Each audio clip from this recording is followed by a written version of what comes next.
Je suis Anne Asensio, je suis en charge du design chez Dassault Systèmes. Donc nous avons comme activité l'édition de logiciels, mais nous faisons bien plus. Nous avons proposé la 3D Experience Platform, qui est en fin de compte un espace, un milieu qui permet aux innovateurs, aux designers, aux industries de partager, de designer, d'imaginer par les mondes virtuels ce que peut être un monde meilleur. Et nous avons un motto qui est d'harmoniser le produit, la nature et la vie.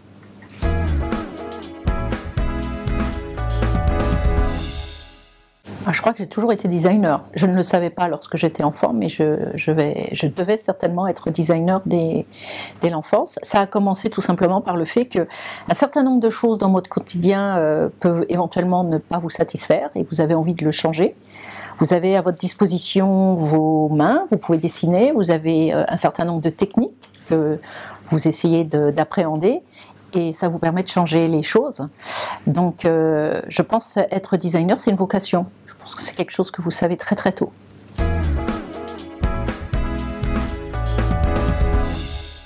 Le design, c'est la capacité que l'on a à pouvoir entrer en relation avec le monde qui nous entoure et avec nous-mêmes.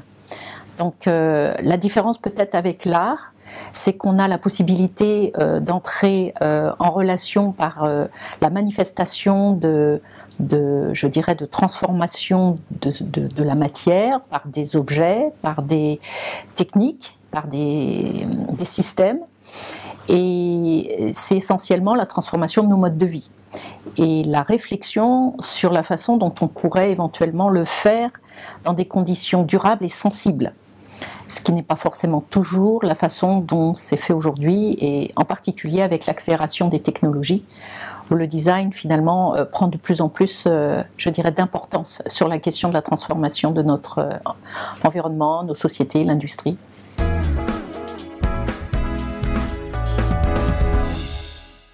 Je pense que ce qui est important, c'est de faire société. Donc c'est éminemment politique au départ. Et la façon de faire société prend différentes formes. La manifestation de nos actions peut se traduire par le phénomène industriel qu'on connaît aujourd'hui, qui s'est fortement accéléré. Mais si on remonte un petit peu plus tôt par la formation des lois, le vivre ensemble, comment organiser un lieu commun, un territoire dans lequel on se retrouve, pour lequel éventuellement on va construire une identité. Ces éléments-là sont, je dirais, constitutifs de ce qui est le design de notre habitat, de notre être au monde, de notre façon d'habiter les mondes. Ce que le design fait depuis toujours, mais parfois de manière assez invisible, tout simplement parce que c'est partout, et c'est tellement naturel qu'on ne se pose même pas la question, c'est d'aménager ce territoire, c'est les modalités d'habiter le monde, que ça soit dans la façon de cuire son plat quotidien, ou tout simplement la façon de s'asseoir, de conduire, de bouger. Et à ce titre, lorsqu'il est question de redéfinir dans des contextes nouveaux qui sont ceux de la complexité dans laquelle on s'inscrit, et surtout, et le plus important, la façon dont le digital nous a un petit peu isolés de nos territoires, de nos habitudes, de nos rites, le design va permettre de créer un lien, une médiation. Alors comment cette médiation peut se faire ? Tout simplement parce que lorsqu'il s'agit de faire de la recherche contributive ou participative, de permettre à des habitants, des citoyens, à contribuer à faire l'espace dans lequel ils vivent, ça passe par l'expertise de ceux qui étaient historiquement dédiés à le faire, les architectes, les urbanistes.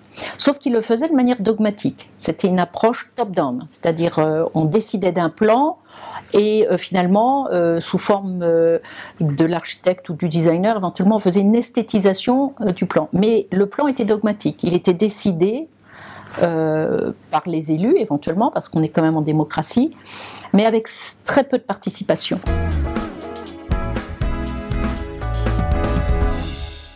Et le design donc va permettre cette médiation en donnant finalement une voix par, moi j'aime bien appeler ça des objets médiums, c'est-à-dire la capacité qu'il y a à se représenter ce que l'on veut en tant qu'objectif commun. Donc ça, c'est très important parce que c'est un savoir-faire du design et qui peut être donc un médiateur important pour les citoyens en mode participatif et contributif.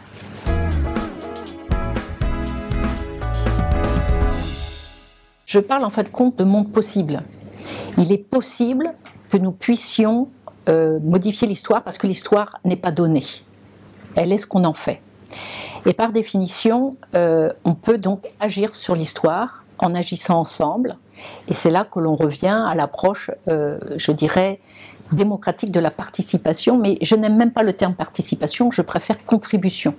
Parce qu'il y a un sens très différent entre demander l'avis à quelqu'un et faire ensemble. Donc la question du faire ensemble, c'est la possibilité de déterminer des mondes possibles. Et possible, dans le mot possible, il y a le monde virtuel. Et ça, c'est très essentiel. Chez Dassault Systèmes, nous réalisons des mondes virtuels.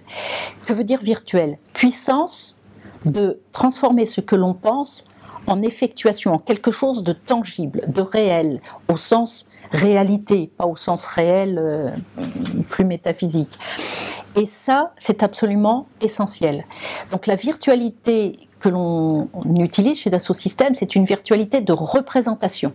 Ce qu'on appelle un monde virtuel, ça peut être un jeu vidéo, ça peut être un serious game, comme on dit.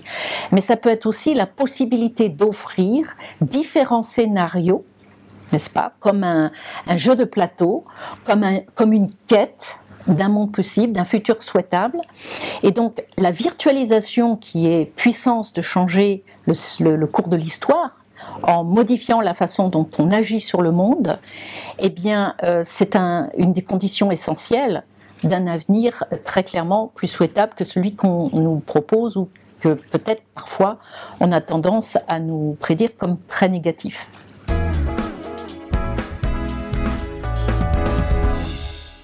Prenez les villes. Aujourd'hui, les villes sont des grandes métaphores du vivre ensemble et du faire ensemble. La conception même de la ville qui consisterait à imaginer que quelqu'un pense le grand plan, le grand architecte, et que nous y serons dedans à y vivre et que quelqu'un penserait pour nous, c'est absolument impossible. Ça n'empêche pas qu'il y a très clairement des volontés d'aller dans ce sens. Je pense qu'il est absolument essentiel de considérer la ville, tout comme le petit objet de design, comme étant, je dirais, l'expression la plus complexe de l'acte de design, qui consiste à prendre en compte à partir de quelle matière je travaille, de prendre en compte la diversité de l'ensemble des acteurs qui sont contributeurs à ce travail et le résultat et son impact sur la vie et l'amélioration et la qualité de vie des gens qui utilisent cet objet ou bien tout simplement qui vivent cet objet. Donc que ce soit une tasse à café, un stylo, un masque ou que ce soit une ville, cette mise en mouvement par le faire, par le penser et le faire que le design propose, c'est tout simplement pas le design, c'est la façon dont l'humain a toujours fait société, fait civilisation.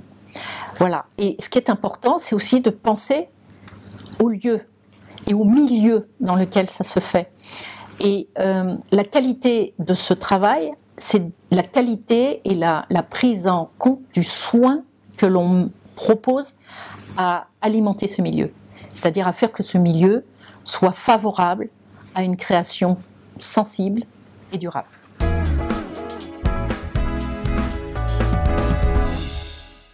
Aujourd'hui, grâce au numérique, grâce aux plateformes, on est abreuvé d'imaginaire anglo-saxon. Tout ce que l'on voit et dans tout ce que l'on nous prédit en tant que futur, qu'il soit positif sous la forme d'utopie ou dystopique, d'ailleurs il est plus très largement représenté par de la dystopie, ce sont des imaginaires essentiellement américains, sous la forme du cinéma, sous la forme des jeux vidéo. Il est donc très important de se représenter ce que peut être un imaginaire européen par l'usage des arts, que ce ne soit pas seulement d'ailleurs celui du design, mais sur la façon de se représenter ce qu'est justement cet espace continental, Alain Supiot a tendance il parle de droit continental par rapport au droit anglo-saxon. C'est une représentation du monde qui est totalement différente.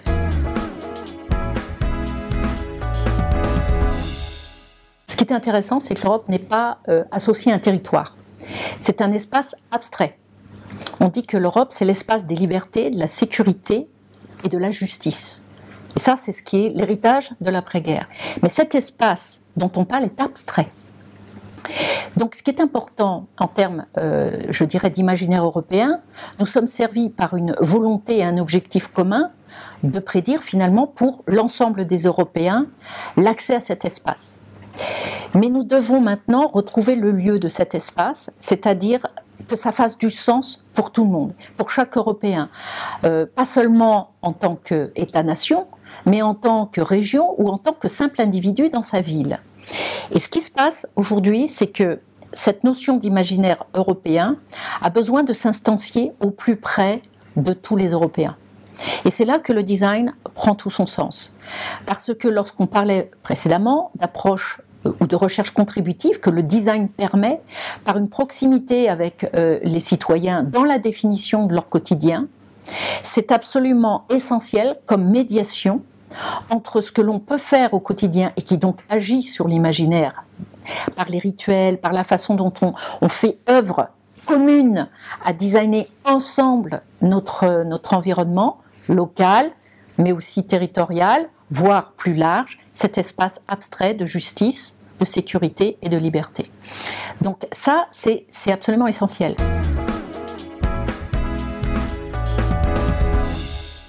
Nous sommes à un tournant important, qui est celui de, enfin, le design peut sortir je dirais, de l'économie libidinale, c'est-à-dire qui consiste à être associé à l'économie restrictive, de faire du profit, et où la séduction, les beaux objets, ou l'esthétisation des villes, voire même travailler sur leur attractivité, où on est toujours dans ce sujet de porter une valeur, mais au service d'un profit.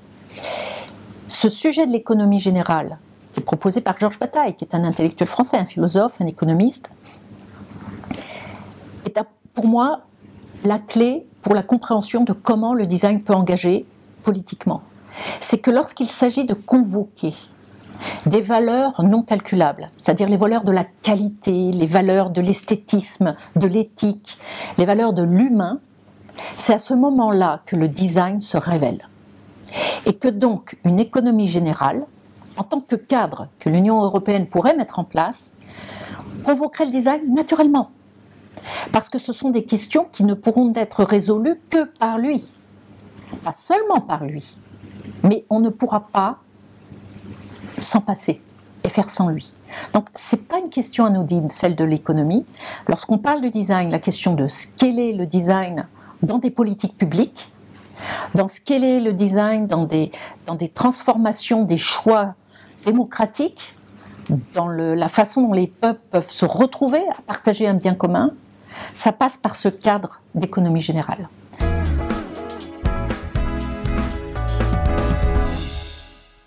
Un Bauhaus européen, ça vient du State of Union speech de Ursula von der Leyen, mais voilà un espace extraordinaire, transdisciplinarité, autour de valeurs européennes communes, à designer ensemble un territoire commun, fait de nos savoirs, de nos technologies, sans pour autant se dire que technologie va de pair avec l'imaginaire technologique qui nous vient des États-Unis. Donc ça, c'est absolument essentiel. Et ça passera par le design, et pas seulement. Ça passera par la relation qu'a le design avec les autres disciplines, et ça passe surtout par un renouvellement de la science. D'abord un renouvellement de la science. Donc parfois le design a besoin, voire parfois le design en fait partie.